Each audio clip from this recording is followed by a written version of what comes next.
ఇంట్లోని పాత వస్తువులు పనికిరాని వాటిని పడేస్తున్నారు. అదేవిధంగా తంగం గదిలోని ఓ పాత దిండును కూడా మున్సిపల్ చెత్త డబ్బాలో పడేశారు. అయితే కుటుంబ సభ్యులు ఇదంతా కూడా ఉదయాన్నే లేచి చేయగా తంగం మాత్రం ఆ సమయంలో నిద్రపోయింది.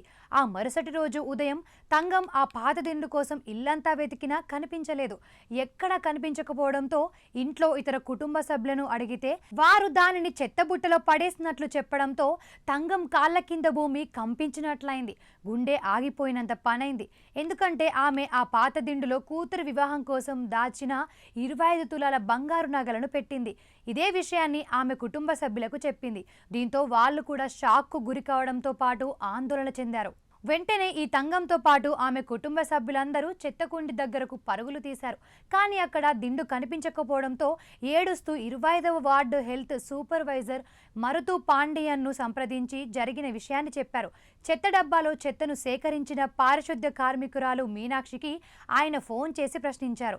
ఆమె సేకరించిన చెత్తను గ్రేడ్ చేస్తుండగా అందులో ఒక చిన్న దిండు కనిపించిందని, ఆమె దిండు తెరిచి చూడగా లోపల 25 తులాల బంగారు నగలు కనిపించినట్లు పారిశుద్ధ్య కార్మికురాలు మీనాక్షి నిజాయితీగా చెప్పింది. దీంతో ఆమె ఆ నగలను తీసుకువచ్చి హెల్త్ సూపర్వైజర్ మరుదు పాండియన్కు ఇచ్చింది.